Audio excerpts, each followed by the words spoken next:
Hi, my name is Kevin Kraut. I'm the son of Ogden Kraut. He wrote many books on early Mormonism and also compiled many books. He worked with church historians. He had worked with general authorities and was also asked to be a general authority at one time. And so at this time I've been asked to tell a couple stories and let people know some of our family heritage and family histories and some of the things that have happened in our lives that are unusual for the Kraut family. The first story I'm going to tell has to do with a trucking experience. At one time I was a trucker.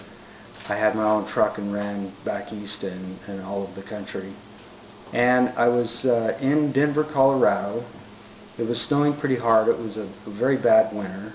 And we had got snowed out going through Wyoming. They typically shut that area down. And so I was trying to make way up over the one canyon coming out of Aspen and down through, trying to get as fast as I could back into my house back in Utah. And we got up on top of this huge mountain, and the snow was going pretty heavy. We all had snow chains on, and we were coming down. We didn't realize that very shortly after I'd got through the gates that they had shut that area down as well, because they were having way too many accidents. And as I was pulling out, and I was pretty new to this business. I'd only been doing this for maybe 6 months to a year, and I felt pretty uncomfortable in snow anyway because I was originally raised in Arizona. And as I was coming up over the mountain, as I was coming over, I heard on the CB radio about 3 different times, "Oh, there went another truck off the edge, you know, and somebody call it in, you know," and we could see trucks sliding, and they'd actually slide, and there's just no way to stop a big rig from sliding on pure ice, even with chains. And they would just slide right off that hill and down into that huge canyon, and you know, and of course they'd have to come rescue them. And I was just scared to death, and I began praying and asked for Jesus to come and help me. And about that time, I heard a trucker, and he says, "Are you the gentleman in the blue truck heading on this past this mile marker?" And I said, "Yeah." And he says, "Are you kind of nervous, son?" And I says, "Man, am I ever nervous."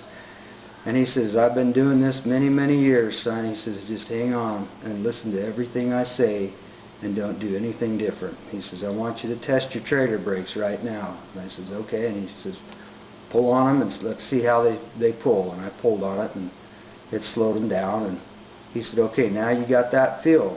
He says, "Now let's go a little bit slower." So I went a lot slower, and he says, "Now you're going too fast. I want you to go a little bit slower."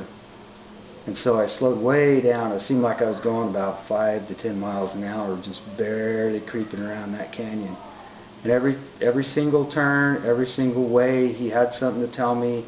And he says, "Be very careful of this and very careful of that." And he'd say, "Where are you from, son?" And he was an older gentleman, I could tell, and very wise, and he had a very comforting sound to his voice. And so I said I was really scared coming down this canyon because so many people, and there was one truck that went past us and went up further around, and then we heard another trucker, and usually about, you know, the furthest most CB radios you can get is maybe 4 or 5, sometimes if you have boosters maybe further than that. So we knew he was kind of in the vicinity ahead of us, and he was going way too fast, and he went off the edge. Another trucker said, "Oh, the big red truck went off the edge, you know, at mile marker this." And so, you know, people were calling in cell phones. We were just trying to get down the hill. And I got to the very bottom, and I was just so thankful. I remember thinking in my mind how grateful I was for this individual. And I turned back and I said, "You know, I want you to know just how thankful I am for you to show up right at this time to help me out." And I could see, you know, his trucks in the back of my mirror, and it was kind of a straight way, and we were heading straight way down. And then he said, "No problem, son. You're free and clear from here." And then all of a sudden I looked back in the rearview mirror, and he was gone. And there was no lights, and there was no truck. And I just pulled off side of the road, and I said a prayer of thanks, and I just couldn't believe what just happened. So, my episode in the canyon got me home safe to my family.